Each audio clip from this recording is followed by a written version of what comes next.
First time ko po, first time ko po.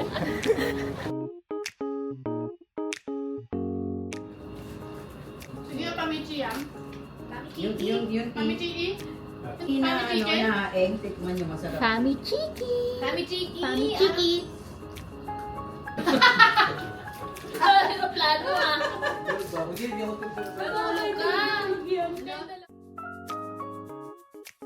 Hi guys, so we're now here at Yongkang Street for our first food trip spot or first food trip destination here in Taipei. So it's actually my first time to try mga food dito sa Yongkang Street and medyo may mga na-research na ako. So unahin natin yung Tianjin Onion Pancake. So yeah, let's see kung masarap sila. So ito na yung onion pancake. Oh my God, ang haba ng pila. Pero I think mabilis lang naman yan. Ay, parang gusto ko din yung with corn cheese and egg. Pero with corn and egg. Ano sa'yo? O yan na lang tayo. So divided by 3 na lang yan.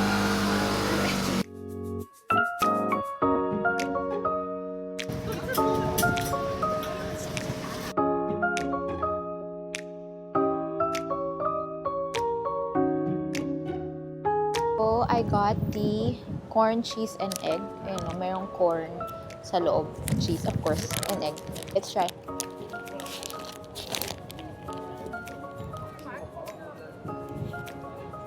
Hindi ko pa naaabot yung I like it. Try ko pa ulit. Ano yun? Parang merong sauce. Parang may sauce. Try ko pa. Dito sa may laman. Mas masarap siya. Kanina kasi parang natatikman ko lang yung pinaka-bread. Mas masarap na siya ngayon. Ibabatip na ako sa bangs ko. Ang dami niyang corn. I like it.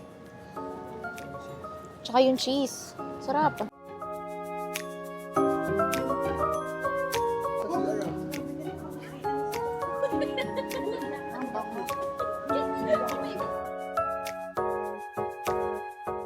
We are now heading to our second food spot here at Yongkang. It's called Baishu Duha.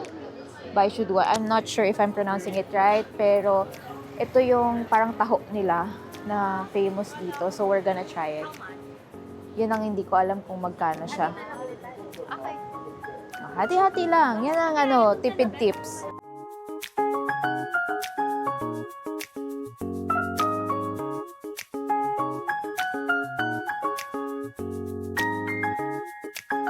So, tinake out na lang namin siya kasi kapag mag-dine-in kayo, kailangan may order lahat. So, pag take out, 100 NTD ang isa. Pag dine-in, 90. So, may extrang bayad lang na 10 NTD.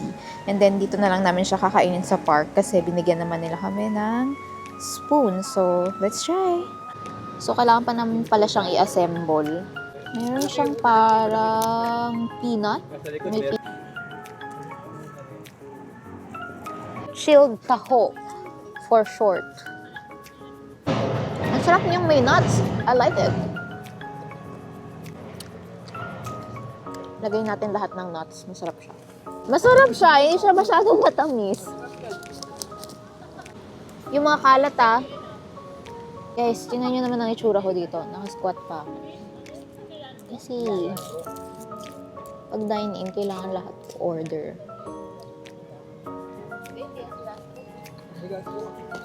Mahaba. Again, it's taho with a little bit of twist. Meron siyang peanut.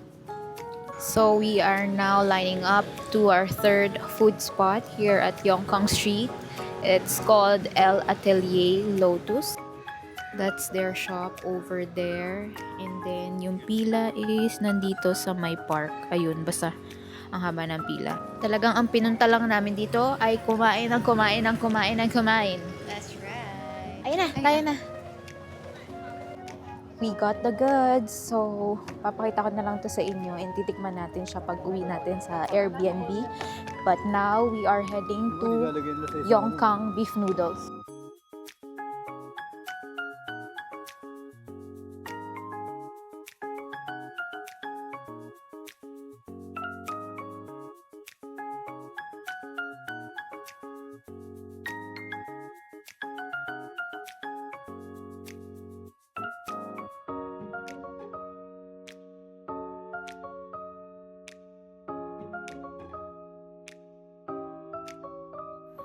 Ngayon, hindi ko na ma-explain kung anong nararamdaman ko. Sobrang busog ko.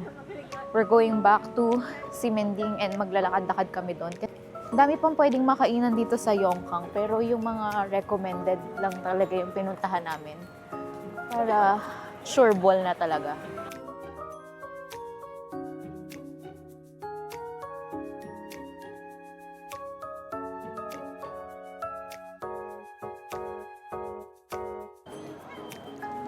Sinfutang.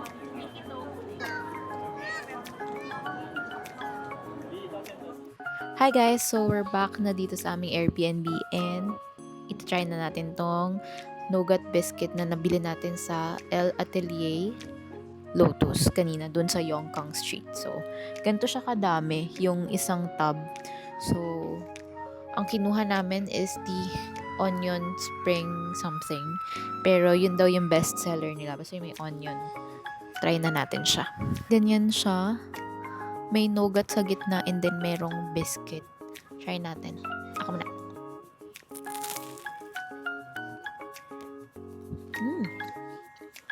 May pagka-chichirya na maintindihan. May kalasa siyang chichirya. Parang bread pan, ganun. Kasi nga meron siyang garlic ba o onion. Yung nougat niya sa loob, malambot siya. Hindi siya masakit sa ipin kainin. Hello everyone! Day 2 here in Taipei. It's already 8 a.m. and pupunta kami doon sa breakfast spot malapit dito sa Ximending. So yeah, eto kami. Dami namin. 8 pala kaming nagtra-travel ngayon. And then later after mag-breakfast, mag-split kami into 2 kasi yung mga pupuntahan nila ate is napuntahan na namin before. So kami nila papa, medyo ibahin namin yung itinerary namin today para sulit naman yung punta and may mapuntahan pa kaming iba here in Taipei.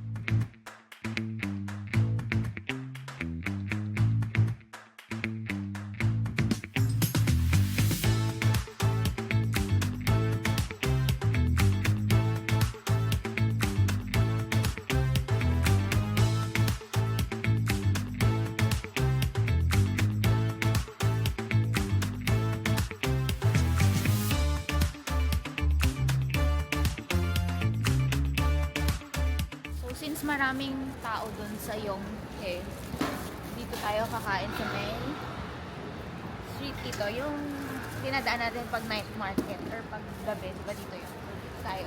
May mga upuan. So, ito yung red bean mantou. Try natin.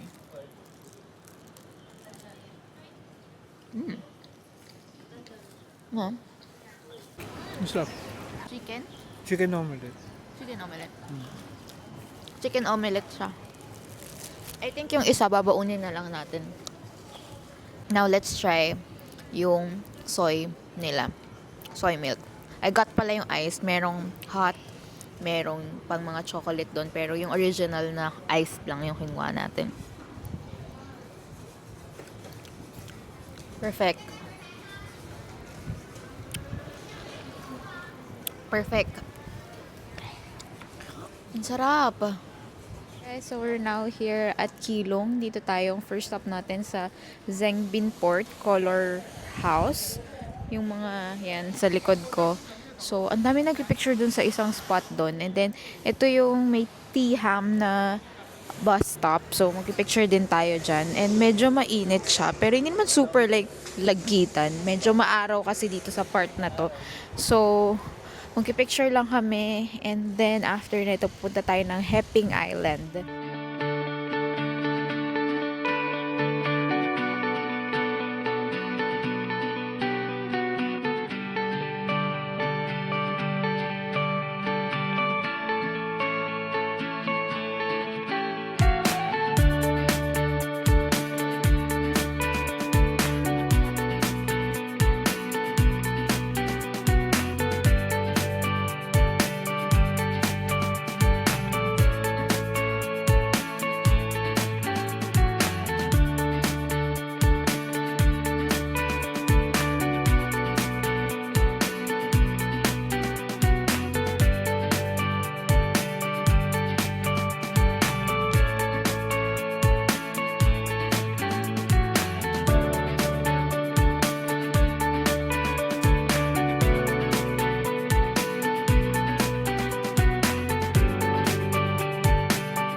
So, nandito tayo ngayon sa Diwa Old Street and dito tayo mag-food trip. Yung mga pika-pika lang nila.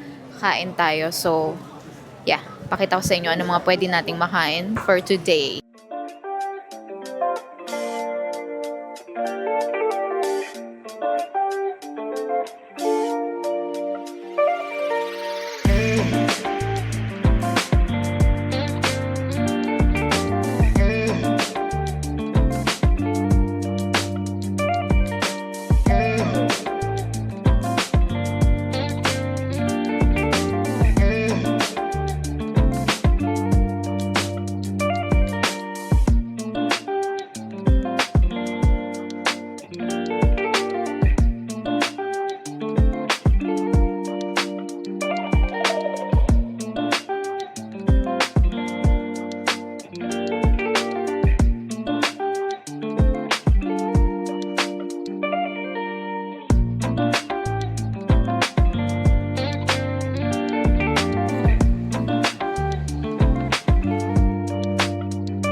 We are back here sa Shimending and food trip. As always, ulit tayo. Let's start off with the sausage. Yung Wagyu. Yeah, yung Wagyu. Ha? Ang harap talaga ng Taiwanese sausage. Matamis siya. Tapos parang garlicky, no? Sarap.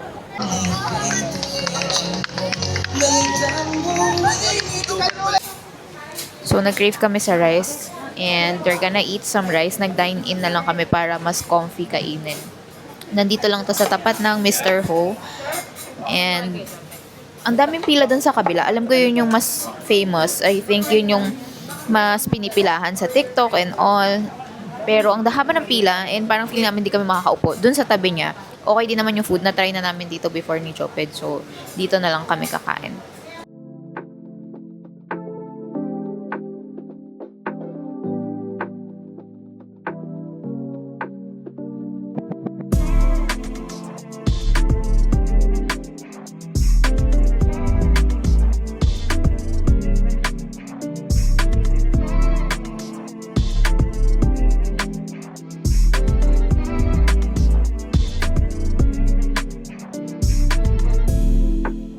Itong mga rice with toppings nila, masarap siya talaga. Yung rice niya, ang masarap.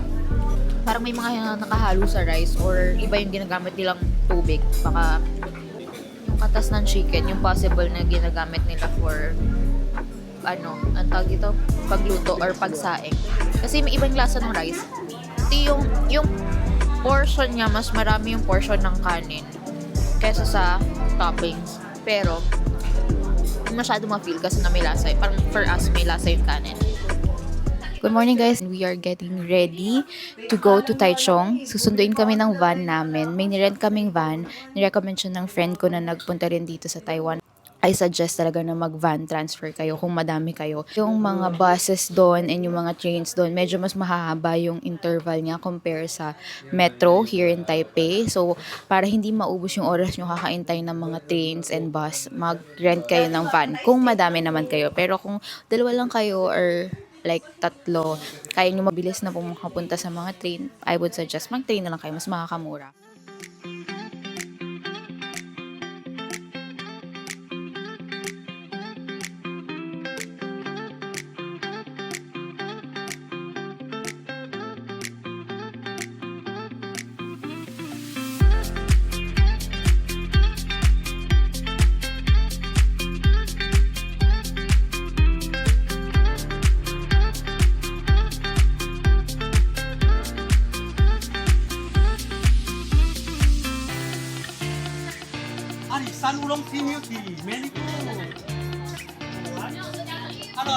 Guys, nakakatawa kasi before kami pumasok dun sa actual flower farm, meron ditong mga parang mga shop.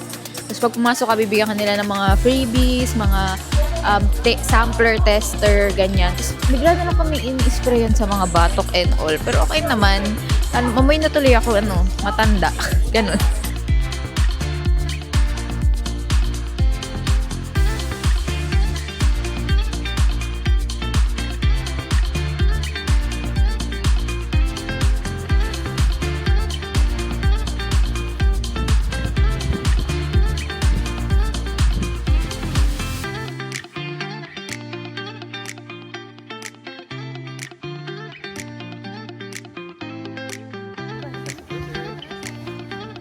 Mabuhay! Opa! Burger! Burger!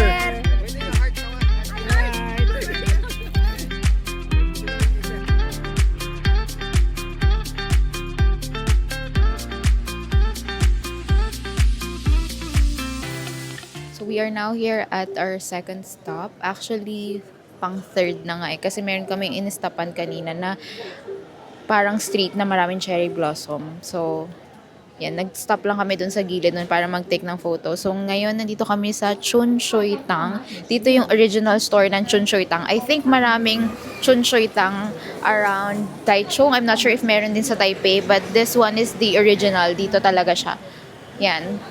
Dito daw nag-originate ang boba milk tea. So, ito try natin. And dito na rin tayo magla-lunch kasi na-research ko na okay din yung food nila dito. Masarap din daw. So, dito na tayo magla-lunch.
We are now back here in Taipei and nasa Rauhe Night Market na kami. Dito kami nagpa-drop kasi dito na kami magda-dinner.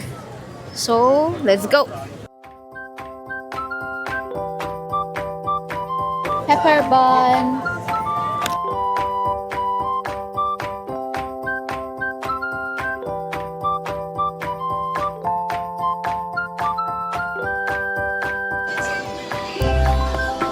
Sausage boy.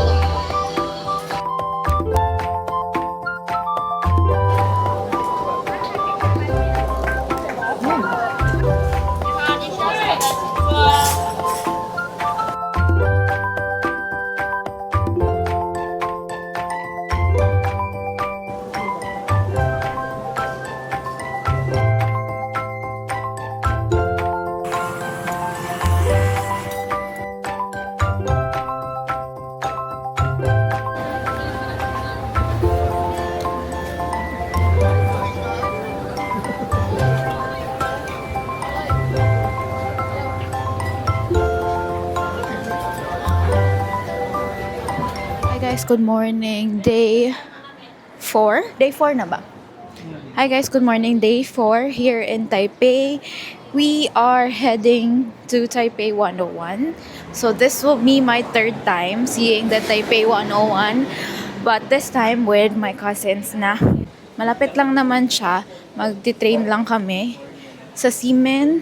Actually, sa Ximen na kami. Punta lang kami sa station. Then, baba kami sa Taipei City Hall. Sana makita namin yung tuktok kasi medyo cloudy ngayon. But, most importantly, hindi umuulan. Yun ang ating goal. Kasi ang hassle talaga mag-travel pag umuulan.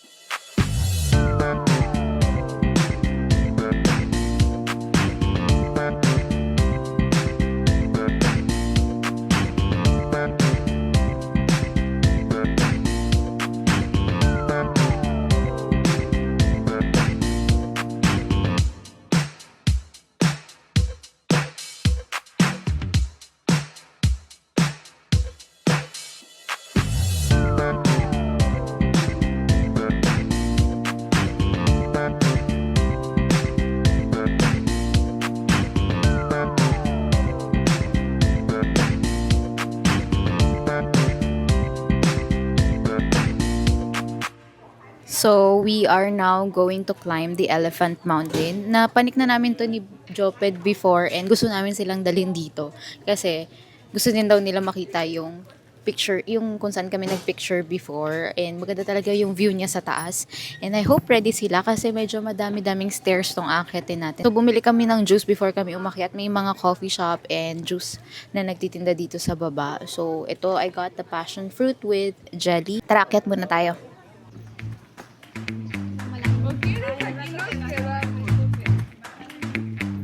Passion fruit.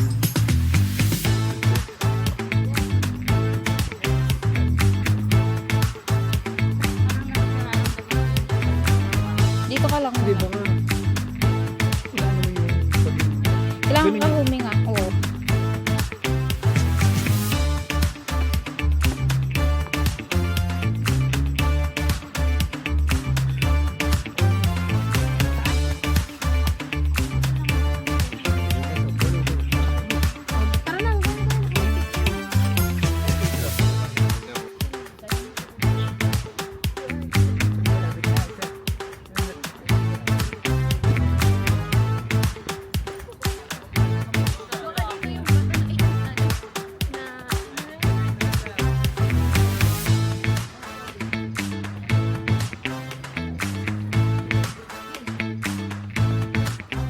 So today is our last full day and we are heading out.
Sabon ka pa, dyan ka pa naligo.